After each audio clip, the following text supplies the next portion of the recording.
This is WPSL Port St. Lucie, the talk of the Treasure Coast. You are listening to WSTU, Stewart, Jensen Beach, Hope Sound, Martin County's Heritage Station.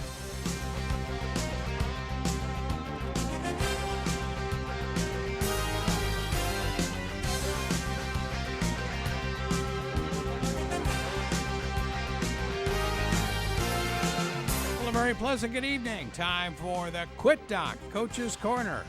Brought to you by the Quit Doc Foundation of Martin County.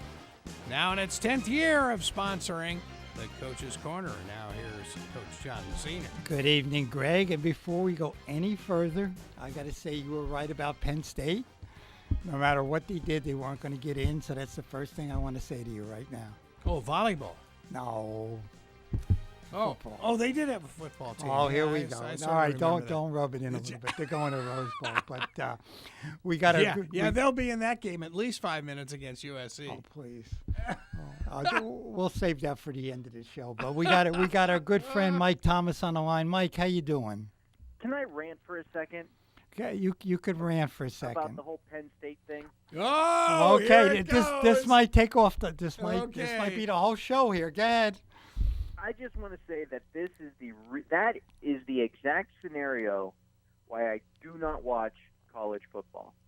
Really? On Really? what planet does it make sense where a team wins their conference championship and does not make it into the Final Four of the playoffs because a team that they beat during the regular season and that did not win the same conference championship makes it into the top four? You can't tell me that Ohio State deserves to be into the top four playoff teams over Penn State. And I don't care. Take out all the teams, take out the names, take out Penn State. I know I'm from Pennsylvania, but I don't really care because I don't watch college football. It doesn't make any sense. Penn Nobody State cares won the about that. conference. Nobody cares about that Well, school. it's from the planet of the almighty dollar. That's where it's from. Sure. Well, But, yeah, and they didn't want the storyline to be Penn State just a couple of years after the Sandusky scandal. They didn't want the storyline, Yep. so they picked it in. And ESPN got in bed with them and made the story out. Not Penn State got hosed because Ohio State got in. No, they made the case that they should have got in over Washington when you can make all of the very logical claims that Washington deserves to be in the top four. There's only one team that doesn't deserve to be in the top four, and it's Ohio State. We agree with you. At least I do. Now Greg's giving me the look of death over here, but he called this shot last week. You're right. That's all I can say. I agree with Thank you. You're welcome. Fred and I got up after the game, which I was half asleep on Saturday night, and I watched college football from 9 in the morning to 12 at night on Saturdays, and I was disappointed because if you're talking about the four teams that are playing the best, I don't think Ohio State is one of them. And then But you it look, shouldn't be the four teams that are playing the best. It should be the four teams that had the best season. And you can't say that Ohio State had the best season if they didn't even play in their conference championship game. and if Michigan State gets a 2-point conversion, we're not talking about this, you know. Well, And you know they kept making a point that they And if lost. Harbaugh doesn't lose a game. I know he's going to put Diggs in all night here. Okay, here's the point that they made. Okay, they lost to Michigan, which we assume is correct, but they also lost to Pitt, and everybody said Pitt was 8-4. Well, didn't Pitt beat Clemson? Pitt beat Clemson and Penn State, so that's not a bad team right there. But if you have to go and nitpick to try to find reasons where the system makes sense, the system doesn't make any sense. The fact of the matter is Penn State won their conference. They did. They won the games they needed to, and they beat Ohio State. That should be it. End of story. well, you know, and they're taking it very well. To me, they're taking it a lot better than I would be taking it because they're going to the Rose Bowl, and it's great for those kids. But I was The just system's a joke. They know it. They're gonna get their money in the back end. They're still going to a good bowl game, like you said. yeah. And it's just as a fan, it makes it easy for me not to care about watching games on Saturday. I got too much stuff to do. I got too much time, too much entertainment. These TV shows aren't going to watch themselves. You know, as school per se, They would much rather be at the Rose Bowl than the national championship game. Believe it or not, they make more money at the Rose Bowl. I'm not surprised. They'll travel to the one. Yeah, that's what they were saying for the semifinal game. They were talking about Alabama, and they said a lot of people. Now it's in Atlanta this year, so it might be a little bit different. So they're saying, okay, maybe some of the people from Alabama, they're not going to go to both games. So they'll skip one and go to the other one. But being so close, I think they're going to have a little bit of home field advantage in Atlanta over Washington. I really, just a little one. They don't. There are a lot of bowl games this year with teams playing right in their backyard. Oh yeah, yeah. Well, they're trying plays to at do Camping that. World Stadium. Yeah. Florida plays somewhere here in the state. Yeah, they're playing in Tampa. Yeah. Yeah, it seems like there's a lot of quote unquote home teams for these bowl games. It's almost like they're trying to draw a large crowd. You think? Come on, Mike. I'm glad. All right. You're done. We'll Sure come back. you're right. I want to talk a little bit about high school football, and then we'll get into basketball a little bit if you have time, Mike. But the high school state championship playoffs are this week up in The Orlando. last before it gets sullied forever with their new playoff system. Okay, you can give me speeches. I'll get to that too. But I'm going to leave the room now, I think. you stay here. You're keeping me sane. But anyhow, they used to do it over 2 weekends, and they kind of condensed it this year that they're going to play all day Thursday, all day Friday, and all day Saturday. Okay. Here are the schedule. In 1A, Pahokie's playing Baker. In 2A, Chaminade Madonna from Fort Lauderdale is playing Jacksonville University Christian. Champagnat from Hialeah is playing Jacksonville University Christian. Chaminade Madonna in 3A is playing Jacksonville Trinity Christian. A lot of Christian schools in here. 4A, Cocoa is playing Jacksonville Bowls. 5A, American Heritage is playing Ponte Verde. 6A, Miami Carroll City is playing Lake Gibson. 7A, St. Thomas is playing Tampa Plant. 8A, Miami Southridge is playing Dr. Phillips. Now, Mike, here's a question for you. What do all these teams got in common, or most of them? They all play in FHSAA football. 7 of them are from Pahokee South, which is amazing to me. Okay? And the one, South Florida has a representative in every classification except the one that we thought that was a definite. And that was 4A, where Booker T, who beat St. Thomas opening game, got upset by Cocoa, and they're playing bowls. So South Florida, and this is amazing to me, could have 7 state champions. Wow. And they've been destroying people. Now, Ponte Verde, Lake Gibson, and Plant are all undefeated.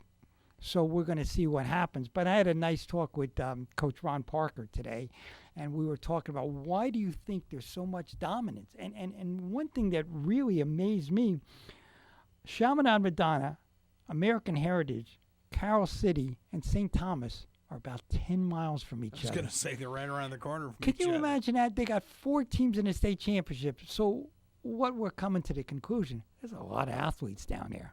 What do you think about that, Mike? I think you're right. I think there's just a massive amount of people in South Florida, a massive amount of athletes, and I think I grew up in Central Florida. I grew up in Orlando, going through the school system up there, and there are some good football teams that come out of Central Florida, but nobody will reach the height that is football in South Florida when the football in South Florida is at its best. You can have good teams come out of North Florida. You can have good teams come out of Central Florida. But if everybody's playing at their absolute best, the South Florida teams are going to kick butt. And I don't know. It has to be a culture thing where football is just more important growing up than it is in Central Florida. When I was growing up, going through middle school and high school up there, basketball was what kids were playing, not football. And Baseball was a little bit more popular, right. not football. I get the sense down here and down in South Florida that when kids are growing up, at least for the past couple of years, maybe things are changing with the concussion fears, but football was king. And you have the two teams, Booker T and Miami Central, which won 7 state titles, 4 by Booker T and 3 by Miami Central, in the last few years, and neither one is in, and it's amazing. Now, one of the things that you mentioned, and Coach Parker was saying, the coaching's great all over the state. Why are they winning this and that? Well, everybody wants to win. I think those kids down in South Florida have to win. And that's something that's inherited. I know when I was coaching baseball down there in the 80s and the 90s, I mean, baseball was like king, even more than that football was. But now it's completely football. If I'm Mark Rick or any other coach from a Florida school, I'm camping out at that state championship, right? Why look anyplace else? Well, actually, he's not going to be there.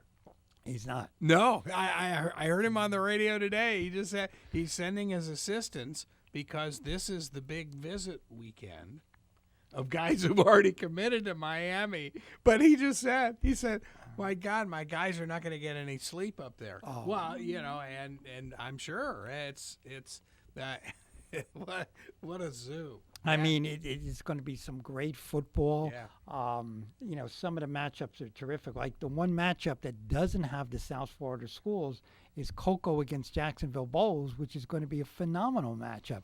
Now, one thing that Coach Lenny Jankowski and us were talking about a few weeks ago, the amount of scoring. I think it was the second round, or the first round, Mike, since I have nothing to do during retirement, I edited up 40% of the games were running clock.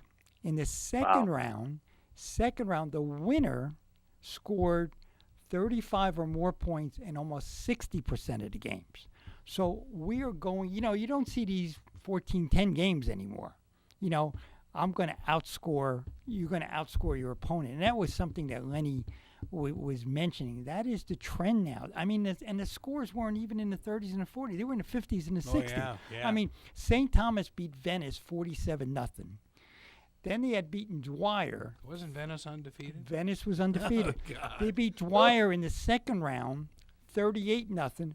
Dwyer was undefeated, had given up only 30 points the whole year, and St. Thomas scores 38 on him. So if you have that type of offense, that's the direction you're going to go in.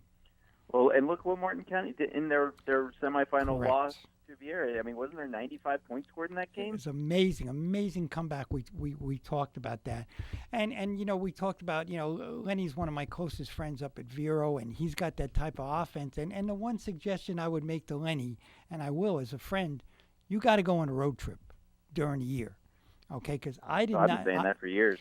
I did not know that they had lost 12 now consecutive playoff games on the road. So my suggestion to Lenny as a good friend and would just say, find your bye week, the week before your bye week, schedule a long road trip. So if you get back, early Saturday morning or what, so you prepare yourself to go that way.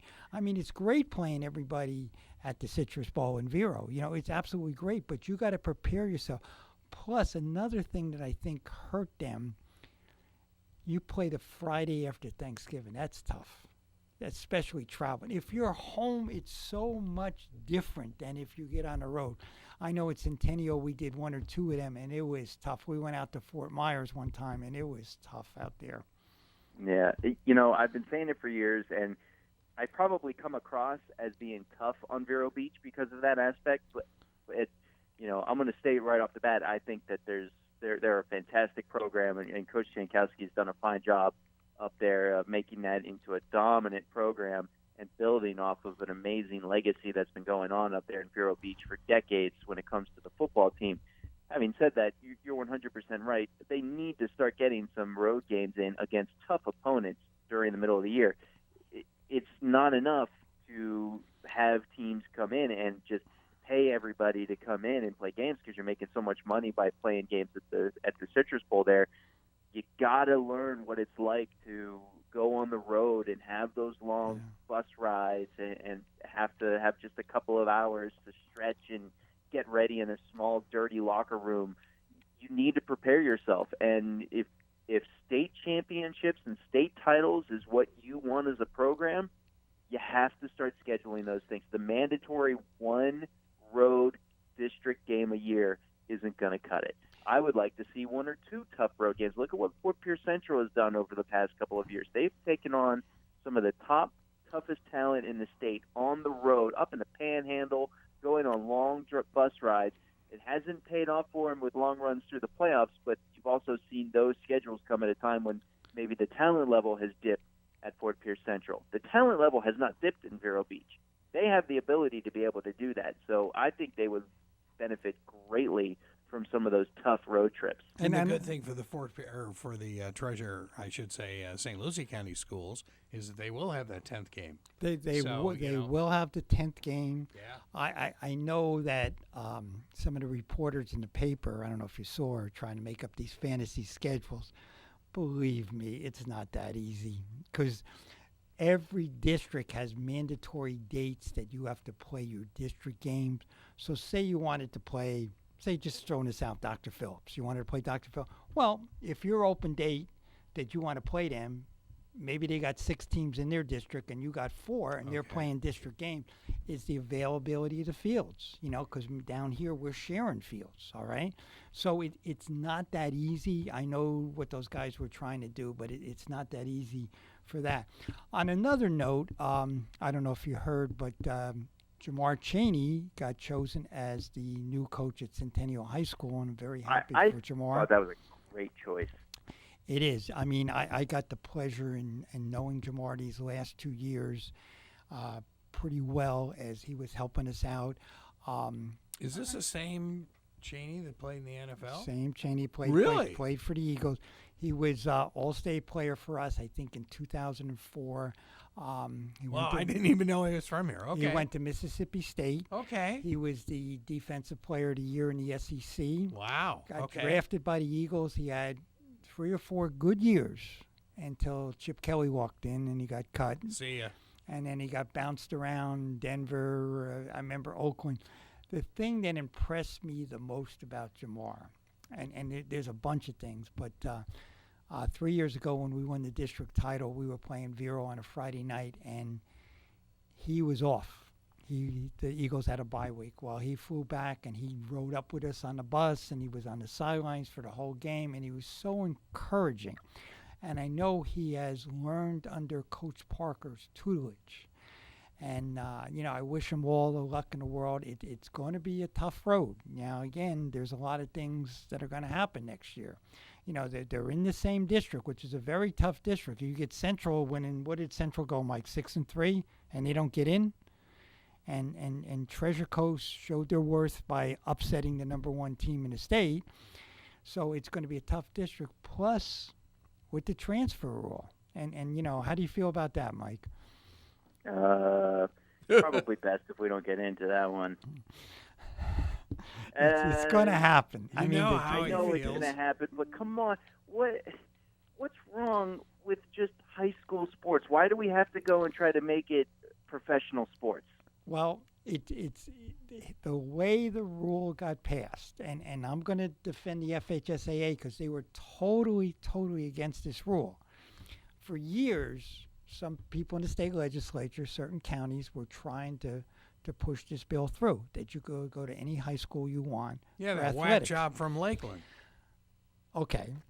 And yeah, she's nuts. And then they tried to put something that was even crazier, that you can go to whatever school you wanted for sports and not even attend that school. Now, they both got voted down. But this year, they were smart. They passed it on to an academic bill. They piggybacked it on an academic bill. So this is not an athletic bill. The bill that got passed says that you can go to any high school you want starting July 1st. Doesn't have to be in county, with 2 things. Number 1, you provide your own transportation, and number 2, you have room. Now, who's going to decide you have room? If I'm 6'5", 320, and I'm a lineman, and everybody's recruiting me, all of a sudden, some principals might have room, some principals might not. That's where the problem's going to come in, Mike. I know.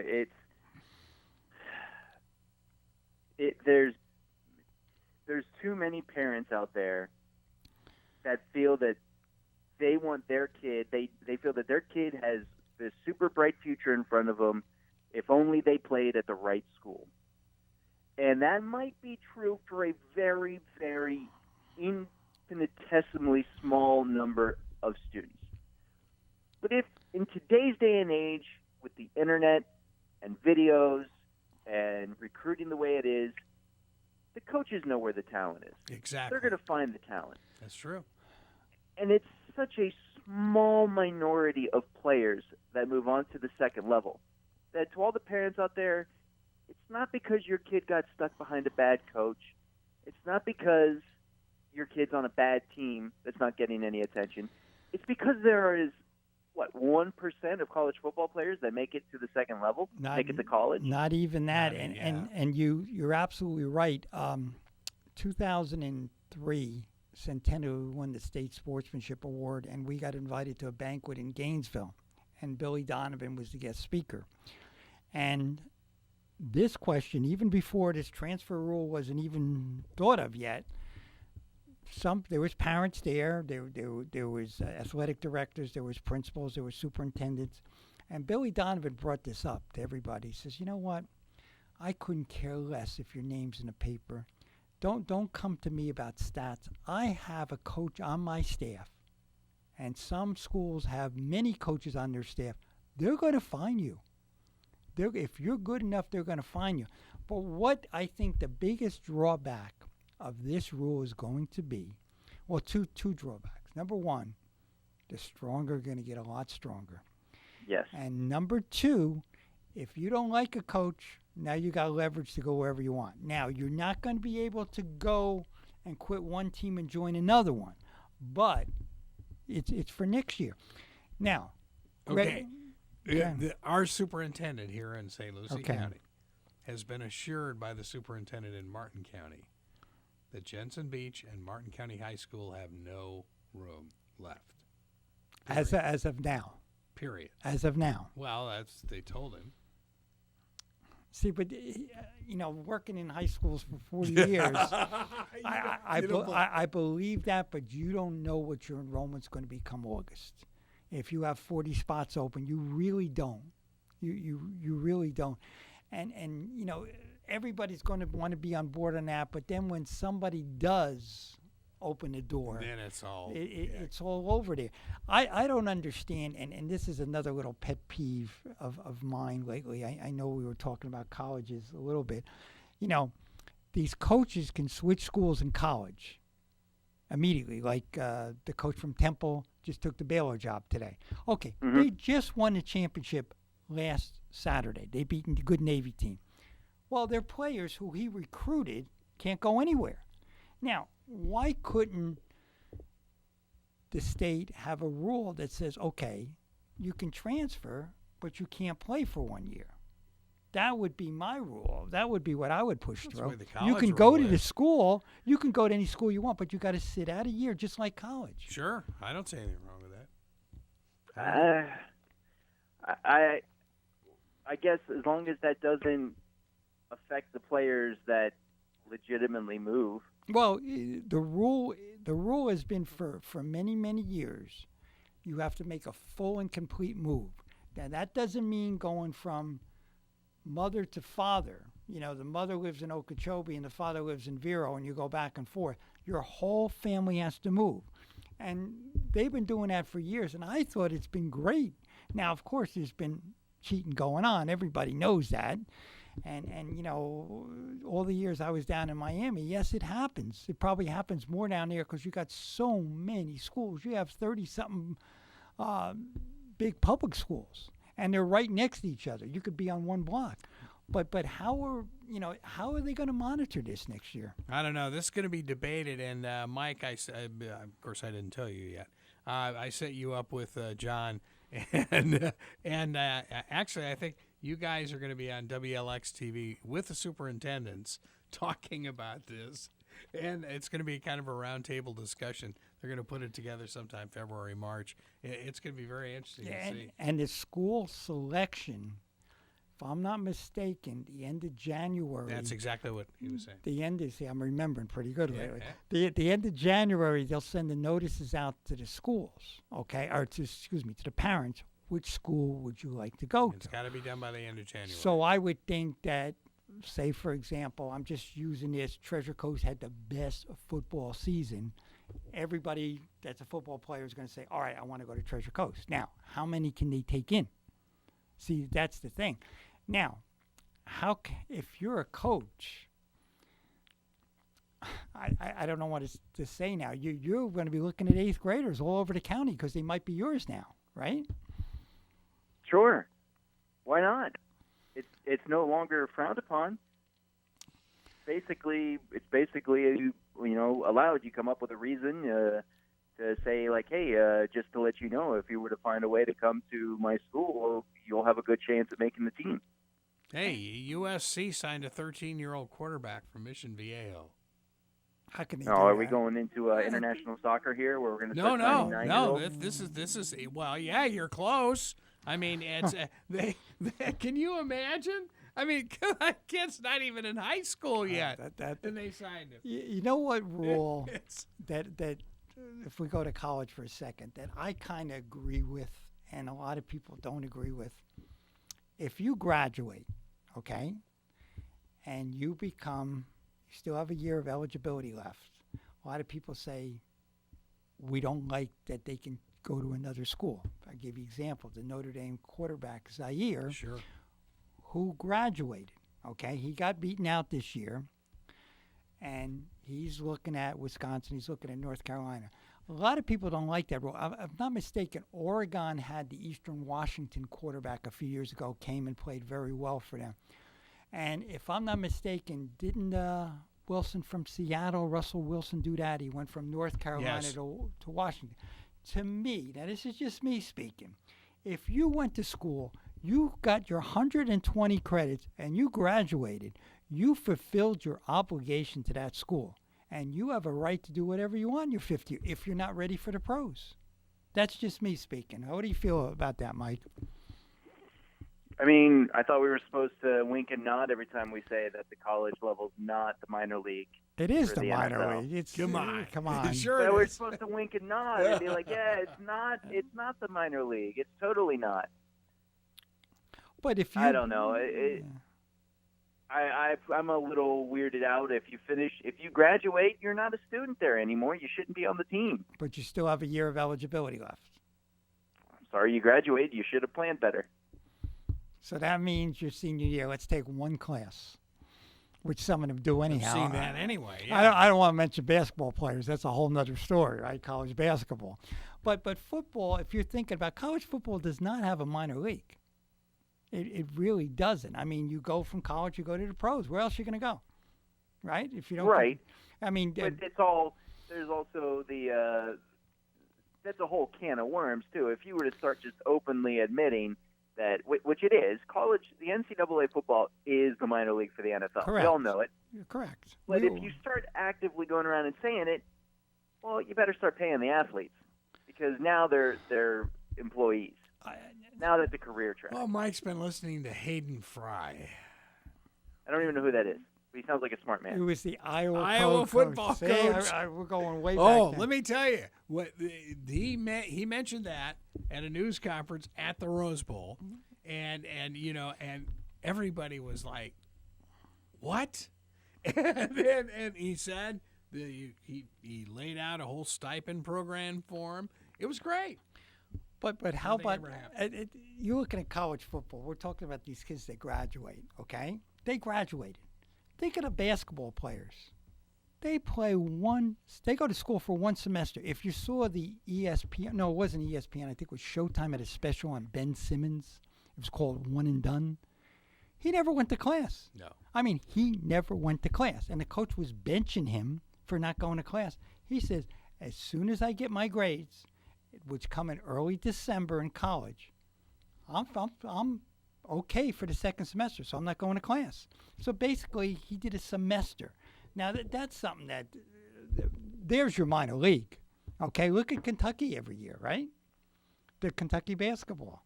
Those kids It's are like gone. it for for most sports. I mean, especially with basketball and football. I mean, I shouldn't say most sports because most sports don't have big professional leagues, and baseball actually does have a minor league. Right. So does the NBA, but nobody really cares Right, about it. right. And it doesn't. I don't think it's all that big of a program. The issue of students being one and done at college is well known. Now, outside of a coach benching a player if he catches on, or maybe some type of punishments put in with contracts if they don't fulfill, but it's I feel like it's a little bit of a different story. A player that chooses to leave early to go after his career versus a football team letting somebody stick around when he's no longer a student so that he can continue to play. As a non-athletic student, I always had the option to quit school and go start a career. I just think college basketball is just so much out of hand. And you know, one of the things that Fred and I always talk about, you see these upsets in college basketball with some of these smaller schools. You know why? Those kids have been together for 4 years. That's right. Right? And a lot of them are 21, 22, some even 23. And they're playing against some of these big-time schools with the 18-year-olds that are 1 and out. All right? They can't wait to get out. So that's where you see a lot of these upsets and, you know, coming up, and watching this NCAA tournament this year. There's going to be just as many. We were laughing, Carroll's alma mater, Indiana, was beaten by Ooey Pooey Fort Wayne. Explain Little that. Okay, it's Indiana University, Purdue University, and they're usually like med schools or something like that. But anyway, this is a little tiny Fort Wayne campus, part of that. And you're right, they were all seniors. And Tom Crean has got a bunch of young kids, yep. and they just got killed. It was so funny. And I watched that game on TV, and that was the loudest I ever heard my television, because there was 75% of the people in the stands were from Indiana University. That was the deal. They got the tickets. But, I mean, what a credit to Fort Wayne. If that can happen in Indiana, who could conceivably be in the top 5, and be a Final Four team, that can happen anywhere. Because basically Indiana was really playing a home game and got beat on that, you know. Another topic, and let me hear what you guys think about it. We have how many bowl games, Greg? And you're doing most of them here on WPSL. Well, no, we're carrying 26. 26. But I mean, there's 40-something. Yeah, there's over 40. Is that too many? Is that too many games? In my mind, just looking from a community level, depending on all I know, the 2 bowl games I really know well, the San Diego Holiday Bowl and the Poinsettia Bowl, both generate millions of dollars in money for charity. Okay. Every year, and so just for that reason, now you may call them minor bowls. Of course, I also covered the BYU Michigan thing, and Bo Schembechler would never ever talk to me after that. But, it was, that was a kind of a situation that, you look at that, the Holiday Bowl especially really generated a lot of money. And another bowl game I would cover regularly, the Sun Bowl, El Paso. Oh, my God. I mean, it's like, it's kind of like what Omaha used to do when we got there with ESPN for the College World Series. The entire town is involved in that bowl game. And you can't, on both sides of the border. And it's phenomenal, and they raise millions of dollars. But see, they don't promote that as much as I think they should. No, they don't. They should do that. And I can go either way on this. The kids are not missing school because it's over the holidays. Right. Okay. That might be something that you talk about the extra practices that they get in for the teams coming back. But here's a thought: a lot of players that are going to be first round and who have had injuries. And I'll give you an example, Leonard Fournette for LSU. Should he play in the bowl game or should he not play in the bowl game? What's your opinion on that, fellas? Ooh. Oh, are we talking a business decision? The business decision is you don't play in the bowl game. You're no contractual reason to do it, right? And you have millions of reasons not to play in it to preserve your health. Business-wise, it's a no-brainer. They should not play in those bowl games. You sound like a parent. I'm talking like a guy who would like to be in a position where I have millions of dollars on the line with a potential future contract. The other side to that is, though, that you don't get to that level without being super competitive. And when you find yourself in a position to go out and play in a bowl game, I don't care what type of future you have facing you, very, very few, if any, people would actually say, no, I'm not going to play. Correct. Maybe if you're already banged up and you have that built-in excuse, you might not push it, but most people aren't going to sit there and say, well, I've got a potential $1 million contract to get through, I'm just not going to play this game. Most players are going to say, I need to go out there and compete and win this game. Now, here's the question I have for you guys. As a coach, are you finishing your season or are you starting next year's season with a bowl game? Now, not the big ones, but some of the other ones. Are you finishing your season? Is this the way I'm going to finish up? 6-6. Am I going to be 7-6? Am I going to play my seniors and be 7-6? Or am I going to play my underclassmen and get ready for next year? It's very interesting you say that, because Joe Rose yesterday I like Joe. asked Mark Richt that same question for Miami. Yeah. He said, are you looking towards next year in this bowl game, seeing that it's a minor bowl? And he said, no. This is this year's team. My team next year could be totally different. But would you play your returners coming back? Sure.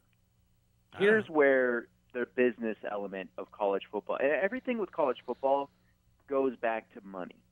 That's why you don't watch it. Now we understand that. that. Part of the reason why I don't watch it is because of the BCS nonsense. But when I hear people say, well, they're just out there to play, I like it because it's the purer form of the sport. Don't give me that nonsense. It is all about money and contracts and business decisions. And the bowl games go to the teams with a contract and say, we want you to come in. Coach Rick knows that if he goes in there and plays all backup scrubs, he's not going to get that contract next year. That's a good point. No, that's a good point. That's a very good point. That's a good point. And but they will play. Let me tell you something. If you got a freshman and you haven't redshirted him, boy, you want to get him in for a little bit just to see what's going to happen for next year on that. I want to go back to our Penn State thing for a little bit because I want to end the show with a little bit of Greg getting his dander up here a little bit. Okay, here's a question for you. Now, Mike, think about this. I'm going to give you some hypotheticals. Okay? Okay. Suppose Colorado won. What would be the next thing? If Colorado beat Washington, what would it look like then? Well, I would hope that Colorado, as the conference champion, would be in there. No. I think the top 4 teams need to be conference champions. If they are not conference champions, what's the point of having conferences? Ooh. But let's. But they have, here's my point. If Colorado would have won, and I don't know if this would have happened, Michigan would have been yelling and screaming. You know why? Michigan would have beat Colorado. Michigan would have beat Wisconsin. Michigan would have beat Penn State. Well, let's not. I don't. Why do we have conferences? Why do we have conference champions? You have conferences. If it's irrelevant to get into the playoff to play for the state championship or the national championship. It's not in the whatever their formula is. It's not in that you take a conference champion. And I was listening to today. The one person that called in defending Penn State. They rebutted it by saying they looked up the rules. And the only way that conference champions break ties if they have 2 teams that they say are exactly equal. So and you're never going to see that because there's a human element involved. I know that that's the rule because clearly they've been doing it for decades. My thing is, if that's not the rule, then it's a garbage system. Well, it should be changed. I mean, I would love to see it. I know it would ruin another Saturday for you, but I would love to see it go to 8. Because then you would take your 5 conference championships automatically, so that makes you happy, Mike, and then you take 3 wild cards. And they could be 3 wild cards from the same conference, as long as they're the next 3 best teams. Except if it's a Big 12. Why? If it's a joke. You think Oklahoma was a joke? So is the NFC West. That's true. I mean, if you go back, I was shocked that Auburn was picked as the second best team to go to the Sugar Bowl in the SEC with 4 losses. That kind of amazed me a little bit too. That they were the second best team. Wait a minute. Let's go back to what Mike was talking about. Moolah. Did he draw? They travel well. They travel well. That's why Penn State's not there. So you would say that each bowl committee, and I remember the days when there was just the Orange Bowl, the Rose Bowl, the Sugar Bowl, the Cotton Bowl was so big back then. So there's probably somebody in every bowl committee that says, okay, I'm going to look at the feasibility of these teams and the way they travel before we pick them. Do you think that's the way it's That's exactly when Howard, I can't think of his last name, started the Fiesta Bowl, and Carol and I were working in Tucson at the time, and you see all of that come together. That was a big thing because Fiesta Bowl had to have huge crowds, had to survive in the early days because television contracts. How did it become so big? How did the Fiesta Bowl just take off? And then, isn't that the climate? The climate in late December, early January, and in Phoenix. Oh, you bet. Oh yeah, it was a natural sell. But don't you remember? I know they have to have sponsors now. Don't you remember? And a lot of people that listen to us probably don't remember. You had the Orange Bowl, you had the Sugar Bowl, you had the Cotton Bowl. There was no sponsor tied to that, and now there is. Yep. How did you guys live without your corporate overlords telling you what to do and think? Oh my God! You're using these big terms. Remember who you're talking to here, okay? Oh my, Michael. Greg and I go way back. We remember when there was 7 channels when I was living in New York. 4 of them would go off at 12 o'clock, and you have the anthem and then the color bars. The bars going through. Yep. And you didn't have. I remember, when I there were test patterns when you were patterns, and then I remember you didn't have the remote. That's why nobody changed the channel. You had to watch commercials then. But things have changed. Everything is corporate now. The next thing, and it's going to happen real soon, is you're going to be wearing sponsors' logos all over uniforms, not just a Nike swoosh. All right, they're going to be interchanging them. It's coming. Look at NASCAR, soccer. There's several sports. Golf. There's several sports already where those patches are coming. The golfers look like walking billboards now. Well, going around there, and if somebody pays you, geez, I'll wear a shirt. You're going to pay me that money. I'll wear whatever shirt you want on that. Yeah, absolutely. Now, and already, as citizens, we all walk around. You buy a shirt from somewhere, you're walking around with that company's logo on. We're walking billboards already. Now, should this money be funneled down to the college players? If the college jersey is the one that's, if they're wearing, if UCF, if Central Florida puts a big Nabisco on the thing, yep. Should that money go to the players? Yes. Should it? Well, I think the players should be paid anyway. And how would you? Not if it's an NCAA school, unless you change the rules. No, I'm just saying. We can wink at not all we want. The fact of the matter is, these are sports not designed. These are not high school sports. High school sports, I feel, benefit the students more than they benefit the school. College sports, it's the exact opposite. They benefit the schools more than they benefit the students. Interesting. And I think big time high school sports might be equivalent a little bit to colleges. Okay. I think you're right in many ways, right. but from what I've seen in more high school sports, there's more. It's much more of a cost to the school. And the cost-benefit ratio, the student comes out way ahead. Right. The cost-benefit ratio in college, at least in football, is slanted heavily towards the school. The school makes millions upon millions upon millions of dollars. And, yes, the students are paid in an education and a leg up. And even if they never play professional sports. In theory, if they utilize their education and they take advantage of the opportunity, they have a huge leg up over a lot of other people, and that does have value. There is a monetary value associated with it, but it is not fair the way it is right now. It is not. It is not an equitable relationship between the college and the students right now. And I feel like there needs to be a little bit more that goes towards the students. And the amount of money that the coaches are getting is astronomical. If you look, I don't know what the number is right now. Small stipends? Small stipends, the buyouts. The guy from Oregon got $11.7 million to get fired. Please, I wish somebody did that to me. Chump change at Nike. 11, yeah. And if you look at the highest paid public employee in every state, it's a football coach. In almost all of them, it's a football coach. Carol mentioned that. Yeah, it's a football coach. Where in Indiana when she was there, you had the basketball coach Bobby making Knight. the money. Bobby Knight. But I mean, these payouts are ridiculous. With Charlie Strong, who Greg and I always had a deep affection for, the way he conducted himself. I mean, they paid him $10.5 million. Now, if he takes another job, it's going to be a little less. They paid off his assistants, where I can see, because the assistants, you don't know what's going to happen to them.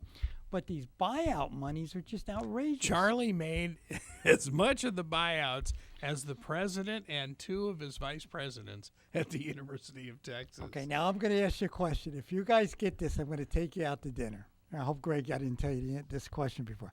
Second highest paid coach this year in college football was who? Nick Saban was one. Number two was? Oh, man. You got 10 seconds. I'd say Urban. You say Urban. Mike, I'll give you a guess. I would say the Ohio State coach. Urban Meyer, yeah. Second highest paid coach was Charlie Weiss, who is getting money from Kansas, Notre Dame, and Florida. Oh, man. And he was the second highest paid coach. Now, think of that. Why couldn't that happen to me with all the years I worked? Second highest. The guy hasn't worked in what? About 4 or 5 years. Oh. He's getting. That tells you how much money these football programs are pulling in. When the coaches are paid that much money, it's because they're making that much more for the school.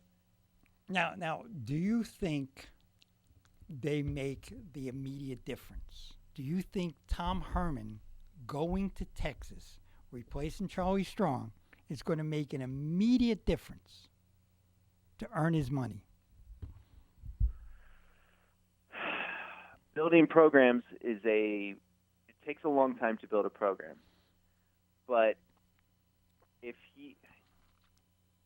Nobody wants to wait, Mike. I think a coach can come in and immediately earn their money back, because it does not take much for a college program to get back on top when you've already got the tradition like Texas. It's not going to take many wins to start selling out Texas Stadium. In fact, they're probably already selling out Texas Stadium. They're selling it out, but so they're already. As long as he doesn't lose everything, he's going to help make the money back, and then long term, if he can start building that program back up to where it is, that's when the school will really come out ahead. But nobody wants to wait anymore. All right. I mean, Colorado did a great job. I mean, the guy went into Colorado. He started, 2-10, 2-9 his first 2 years. The guy at Western Michigan went 1-11 his first year. But in Texas, and again, I think Tom Herman's a great coach. I listen to it. But here's a guy. He beat Houston. He beat Louisville, correct? But he lost to Navy. He lost to Memphis. He lost to SMU, who wasn't even a good team. And as soon as his last game was over, he left his kids. So, I mean, suppose 2 years from now, he goes 10-2, 12-0, and the Atlanta Falcons call him. See ya, right? Is he going to do a Bobby Petrino? Sure, why not? I mean, it's a job for the coaches. That's the nature, and what I don't like. You have to have a motorcycle. Here we go with Bobby, and then he didn't finish real strong either. I mean, they went, geez, where did they finish? Like 15th or 18th, and then they were, everybody's clamoring they should be in the Final Four, but the coaches can leave, and this is what upsets me. But the players can't, right? So all these guys that went to Houston, and I would say a ton of them. I know that Ed Oliver, who is supposed to be the best defensive tackle in the nation, went there specifically for Tom Herman. He cannot leave, okay? And then if he leaves, they got to sign a waiver, and they could tell you which schools you can go to, which I think is absurd, okay? So, I mean, the guy from Temple leaves, and he built a program. He won 10 games in a row, 2 years. Kid could go back to a JC, and then Go he could back. just flip. Go back for a JC for 1 year, and then go back. Yeah, but, like I said, with football, with the injuries, how do you know? I mean, it's so complicated. Is that the best Here's word? how you stop that, though. It's not by stopping the players from moving. It's by stopping the coaches from moving and just say, hey, you signed a 5-year contract. You're with us or you're with nobody. But We own your rights for the next 5 years. If you want to go leave our job to go pick up the Oregon job, well, I'm sorry. You don't have to coach us. You can quit, but you're going to sit on the sidelines and not get paid for the next 3 years. All right, but let me take the opposite point. I'm the college athletic director. You just won 1-10 and 4-6. I want to fire you. I can't? Fire, yeah. There's a buyout clause in the contract. Here we go with the buyouts again. The buyouts and a big one. Well, that's how they work. If the school has the power there, and if the coach wants to get out early of his contract, he should have the ability to buy out too. He could buy it out. I mean, when was the last time a coach bought out a contract? Yeah. Who did that? I don't think it happens, but he should be Oh, able no, to. it did. Who did? Who bought out? Oh, I can't remember. It's but yeah, it wasn't many. It has happened. And A it was coach recent. actually bought out his contract. Yes, yeah. Was he of right mind? Yeah. He I was think saying. it was like Boise State or somebody out there. It was somebody out in the mountain area. Yeah. If a coach wants to leave his kids high and dry and go take another shiny job, he should buy out the contract, just like the school has to buy him out if they fire him. That's only fair, and that would stop a lot of these coaches from moving around because even though they're getting paid, I think it would put a stop to all but the most highest profile moves. All right, so we touched a few subjects tonight. Even high school basketball preview, guys. I enjoyed it. Well, we're gonna save that for next week, but we're also going to. Wait a minute, Mike's got to promote his game though. We got to promote the game, December. You got a game this week, and then we got the All-Star football game. We're going to do December 16th at cool. PSL, Yeah. Right, Mike? Yep, I think so. Yep. Okay, so next week we'll definitely do the basketball preview, and we'll preview the high school football game. And Mike, I've got high school basketball this Thursday, right? I've got high school basketball Thursday night, Martin County at Fort Pierce Central, first district matchup for those teams. Great. I've got a basketball game Tuesday night. I think it's Jensen Beach in South Fort. Yep. So I'll be calling you for a couple of minutes there from from the gymnasium. Cool. Call us from the gym. Tell my good buddy R.J. Costello I said hi. Will All do. right, Michael. We'll talk to you later. This has been the Quit Talk Coaches Corner, brought to you by the Quit Talk Foundation of Martin County. You're listening to the Coaches Corner right here on WPSL Port St. Lucie, the talk of the Treasure Coast. WSTU, Stewart, Florida, Martin County's Heritage Station.